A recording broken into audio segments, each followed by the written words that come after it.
नमस्ते विद्यार्थी मित्रों, कैसे हैं आप? आशा करता हूं कि आप सभी मजे में ही होंगे। विद्यार्थी मित्रों, आज के इस वीडियो में हम कक्षा 8 के विज्ञान विषय के 5वें अध्याय कोयला और पेट्रोलियम के विषय में और अधिक जानकारी प्राप्त करेंगे। विद्यार्थी मित्रों, हमने पिछले वीडियो में खनिज कोयले, उसके प्रक्रमण द्वारा प्राप्त होने वाले विविध पदार्थों के गुणधर्मों तथा उपयोग के विषय में जानकारी प्राप्त की थी। तो आज के इस वीडियो में हम पेट्रोलियम के विषय में चर्चा करेंगे। तो आइए बिना किसी देरी के शुरू करते हैं। विद्यार्थी मित्रों, हम विविध प्रकार के साधनों का वाहन व्यवहार के लिए उपयोग करते हैं, जैसे कि मोटर बाइक, स्कूटर या कार, और इनमें ईंधन के रूप में हम पेट्रोल का इस्तेमाल करते हैं।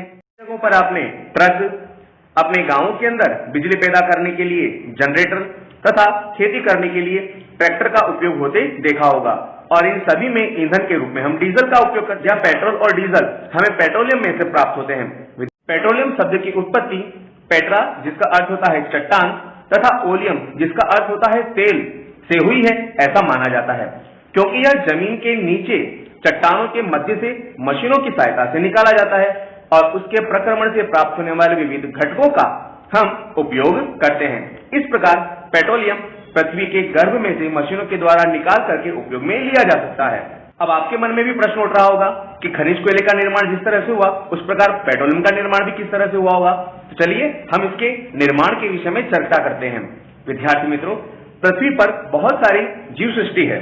यह जीव सृष्टि का बहुत बड़ा हिस्सा समुद्र के अंदर निवास करता है, जिसमें छोटे बड़े कई प्रकार के जीव रहते हैं। पेट्रोलियम का निर्माण समुद्र में रहने वाले ऐसे ही जीवों से हुआ है ऐसा माना जाता है। जब ये जीव मृत हुए, उनके शरीर समुद्र के पैंदे में जाकर के जम गए और फिर रेत तथा मिट्टी की तहों द्वारा वे ढक गए, मर गए। तब उनके ऊपर मिट्टी की परत दर परत जमने लगी।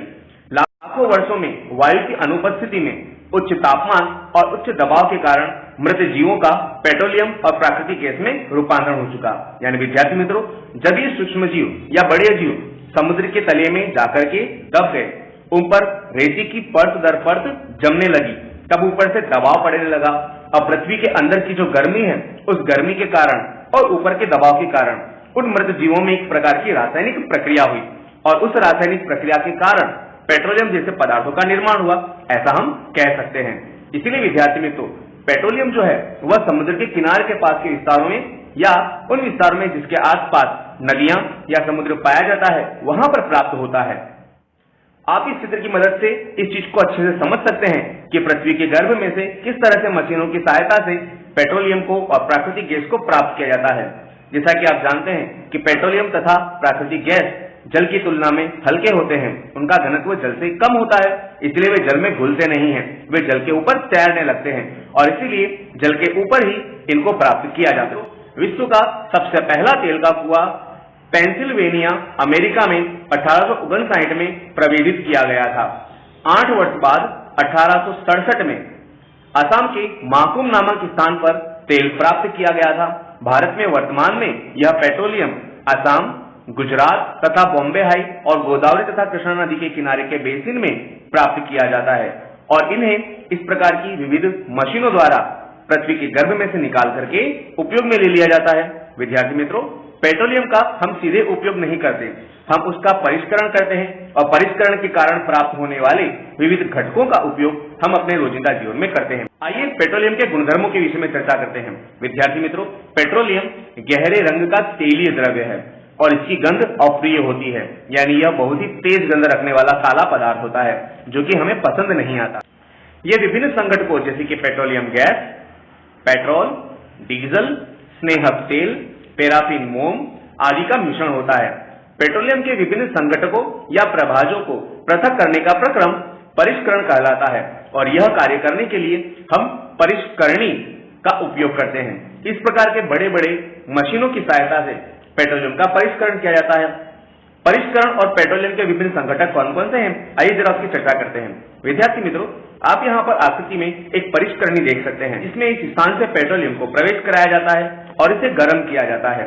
निश्चित तापमान पर इसमें रहे हुए जो घटक पदार्थ हैं वे इसमें से अलग हो जाते हैं और इस परिष्करणी में लगी हुई पाइपों द्वारा उन्हें बाहर निकाल करके प्राप्त कर लिया जा सकता है। विद्यार्थी मित्रों, सबसे पहले ऊपर वाले भाग में पेट्रोलियम गैस प्राप्त होता है, उसके बाद पेट्रोल, उसके बाद मिट्टी का तेल, उसके बाद डीजल, उसके बाद स्नेहक तेल, उसके बाद पैराफिन, मोम और सबसे अंत में हमें बिटुमेन यानी डामर प्राप्त होता है। आइए विद्यार्थी मित्रों, हम इस सारणी की सहायता से पेट्रोलियम के विभिन्न संघटकों का उपयोग किन किन स्थानों पर करते हैं उसकी चर्चा करते हैं। पहले हम बात करते हैं द्रवित पेट्रोलियम गैस यानी LPG के विषय में।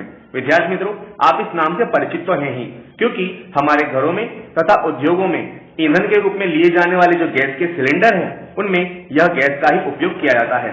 जो गैस प्राप्त होती है उसे हम अति उच्च दबाव पर जब संपीड़ित करते हैं तब वह प्रवाही स्वरूप में रूपांतरित हो जाती है और उसका इस्तेमाल हम LPG गैस के बाटलों में तथा उद्योगों के अंदर उपयोग में लिए जाने वाले सिलेंडर के अंदर आपने कई बार लाइटर में भी इस प्रकार की गैस को उपयोग में लेते हुए देखा होगा।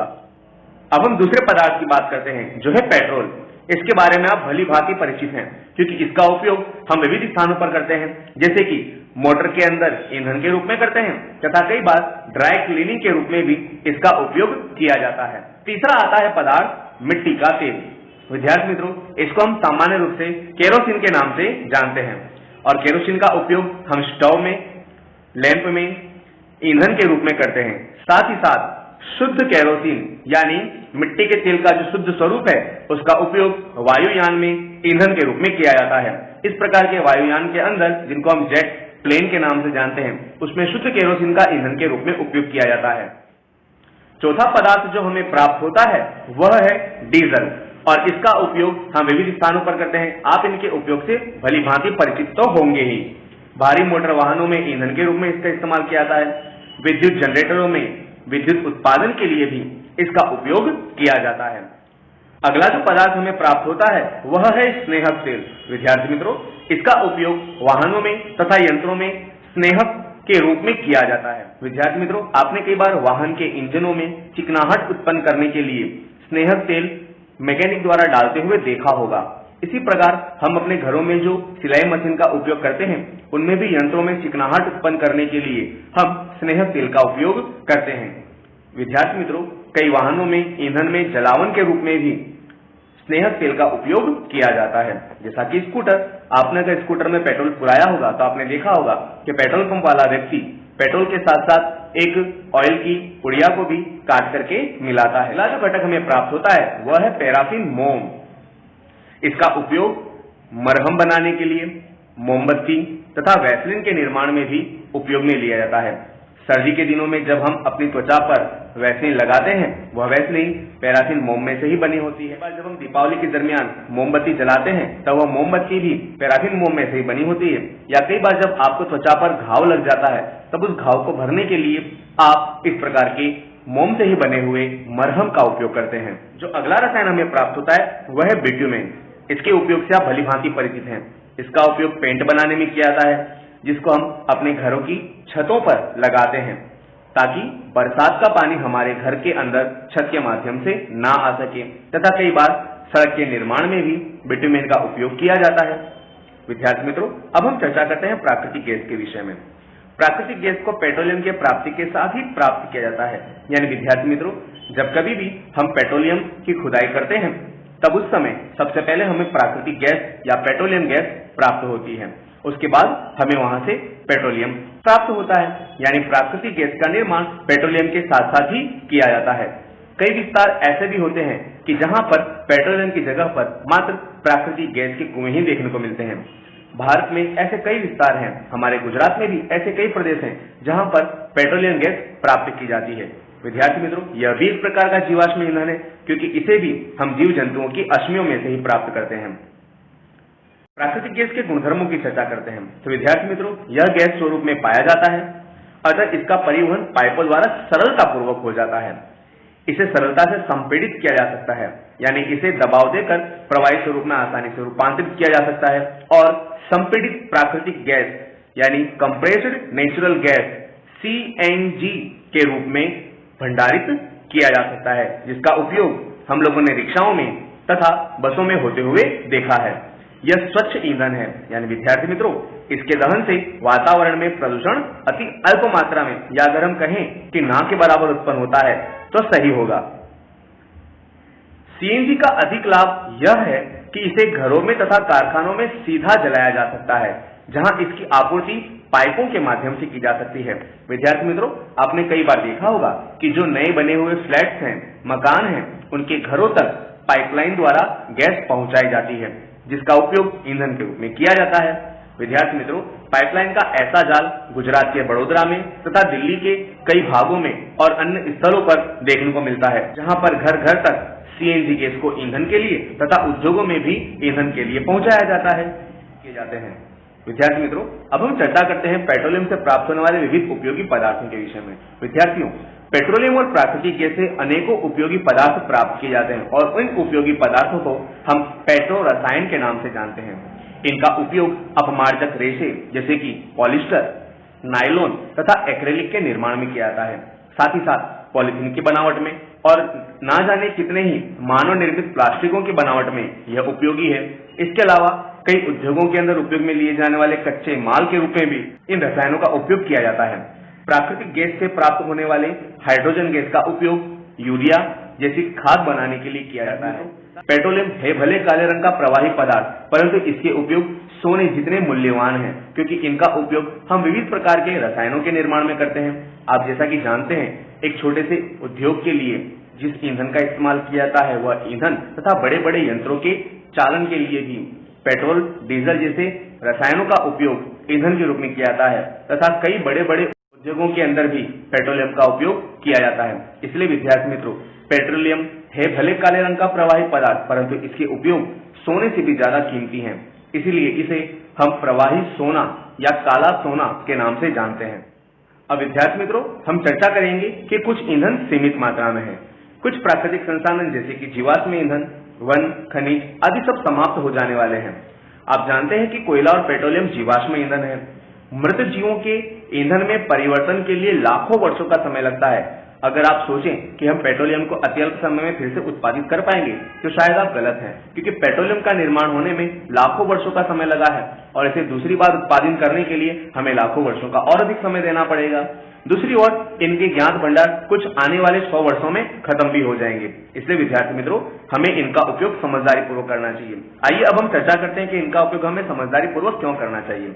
तो जीवाश्म ईंधन का निर्माण काफी लंबे समय के बाद हुआ है, जैसा कि हमने थोड़ी देर पहले ही चर्चा की, और इसका कुछ भंडार कुछ 100 वर्षों तक ही चलेगा। इसके दहन से वातावरण में प्रदूषण भी पैदा होता है।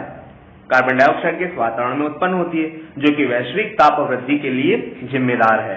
इसलिए विद्यार्थी मित्रों, हमें पेट्रोलियम का उपयोग समझदारी पूर्वक करना चाहिए, क्योंकि यह कई बार हमारे आने वाली पीढ़ी के लिए समाप्त हो जाएंगे और कई बार ये हमारे वातावरण में प्रदूषण का और वैश्विक ताप वृद्धि का कारण भी बनती है। विद्यार्थी मित्रों, पेट्रोलियम संरक्षण अनुसंधान संघ यानी पीसीआरए द्वारा कुछ दी जाने वाली सलाहों के विषय में चर्चा करते हैं। यह सलाह किस विषय में दी जाती है? तो गाड़ी चलाते समय पेट्रोल और डीजल को बचाने के लिए ध्यान देने योग्य कुछ बातें बताती है, जैसे कि जहां तक संभव हो सके गाड़ी को सामान्य या मध्यम गति से चलाना चाहिए। आपने देखा होगा कि आपकी जो गाड़ी है उसमें इंडिकेटर पर ग्रीन कलर का एक सिग्नल होता है। वहां पर अगर उस स्पीड में गाड़ी आप चलाते हैं तो पर्यावरण को प्रदूषित नहीं करता। साथ ही यातायात लाइटों पर जहां तक आपको प्रतीक्षा करनी हो वहां पर आपको गाड़ी का इंजन बंद कर देना चाहिए। आपने देखा होगा कि जब कभी भी ट्रैफिक लाइट रेड कलर की हो जाए तब आपको अपनी गाड़ी का इंजन बंद कर देना चाहिए, ताकि कुछ समय तक के लिए आप पेट्रोल और डीजल की बचत कर सकें। तीसरा, हमें टायरों के अंदर दाब सही रखना चाहिए। विद्यार्थियों, टायरों में अगर हवा कम हो तो ईंधन अधिक मात्रा में जलता है, और साथ ही गाड़ी की नियमित समय पर रखरखाव और मरम्मत करवाते रहनी चाहिए, ताकि हमारी गाड़ी पेट्रोल तथा डीजल जैसे ईंधनों का कम मात्रा में उपयोग करे और यह हमारे आने वाली पीढ़ी के लिए बचा करके रखा जा सके, ताकि वे भी इनका उपयोग कर सकें और प्रदूषण को भी हम कम कर सकते हैं। तो विद्यार्थी मित्रों, आज के इस वीडियो में हमने पेट्रोलियम किस तरह से प्राप्त होता है, साथ ही साथ पेट्रोलियम का परिष्करण किस तरह से किया जाता है, उससे प्राप्त होने वाले विविध पदार्थों के गुणधर्मों और उपयोगों के विषय में चर्चा की। साथ ही हमने ये भी देखा कि प्राकृतिक गैस किस तरह से प्राप्त होती है और उसका उपयोग हम किन किन स्थानों पर कर सकते हैं। हमने यह भी जाना कि यह जो पेट्रोलियम गैस या पेट्रोलियम पदार्थ है, यह हमारी आने वाली पीढ़ी के लिए हम किस तरह से बचा करके रख सकते हैं, उसके लिए हमें क्या क्या उपाय करने चाहिए। तो विद्यार्थी मित्रों, आशा करता हूं कि आपको इस वीडियो की सहायता से पेट्रोलियम से संबंधित बहुत सारा ज्ञान प्राप्त हुआ होगा। आप इस वीडियो को अपने अन्य मित्रों को भी शेयर करें, ताकि वे भी इसे देख करके ज्ञान प्राप्त कर सकें। हमारी वीडियो को लाइक जरूर करें, हमारे चैनल को सब्सक्राइब करें ताकि जब भी हम नई वीडियो अपलोड करें आपको उसका नोटिफिकेशन तुरंत मिल जाए और आप उसे देख सकें।